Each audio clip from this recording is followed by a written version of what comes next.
بسم اللہ الرحمن الرحیم۔ سامعین و ناظرین مکرم، قربانی جیسے ہی آتی ہے تو ایک یہ بحث بھی چھڑ جاتی ہے کہ آیا بھینس کی قربانی کرنا شرعی طور پر یہ جائز ہے یا جائز نہیں ہے۔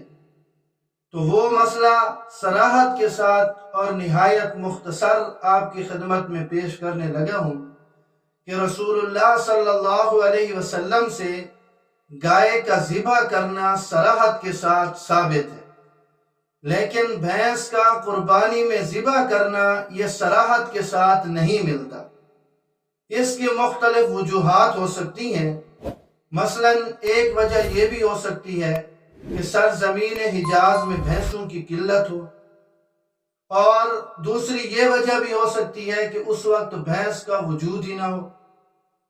تو سرزمین حجاز میں بھینسوں کی قلت یا بھینس کا عدم وجود، اس کے علاوہ اور بھی وجوہات ہو سکتی ہیں، تاہم بھینس بھی گائے کی ہی جنس سے ہے، اور فقہائے کرام اور ماہرین حیوانات نے اسے گائے کی ہی قسم شمار کیا ہے۔ تو اس لیے بھینس کی قربانی کرنا شرعی طور پر جائز ہے۔ جیسے گائے کی قربانی کرنا یہ جائز ہے، اسی طرح بھینس کی قربانی کرنا بھی جائز ہے۔ جس طرح بھینس کی قربانی میں حصہ ڈالنا شرعی طور پر منع نہیں ہے، اسی طرح اس بھینس کی قربانی میں بھی حصہ ڈالنا شرعی طور پر کوئی منع نہیں ہے۔ شریعت سے یہ ثابت ہے اور کوئی یہ بدعت نہیں ہے۔ چنانچہ فتح القدیر جلد 22 صفحہ 106 میں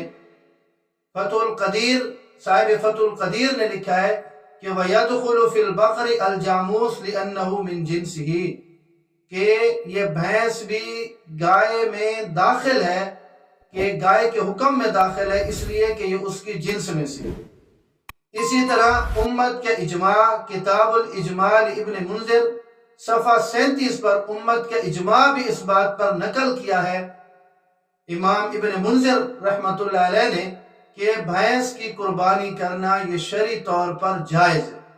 وَأَجْمَعُوا عَلَىٰ أَنَّ حُكْمَ الْجَوَامِيسِ حُكْمَ الْبَقَرِ، کہ بھینس کا حکم گائے کا ہی حکم ہے، گائے والا ہی حکم ہے، اور اس پر امت کا اجماع ہے۔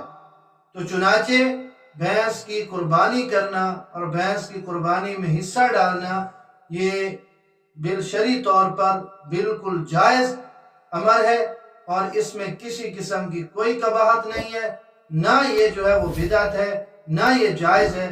اللہ رب العزت ہمیں دین کی سمجھ نصیب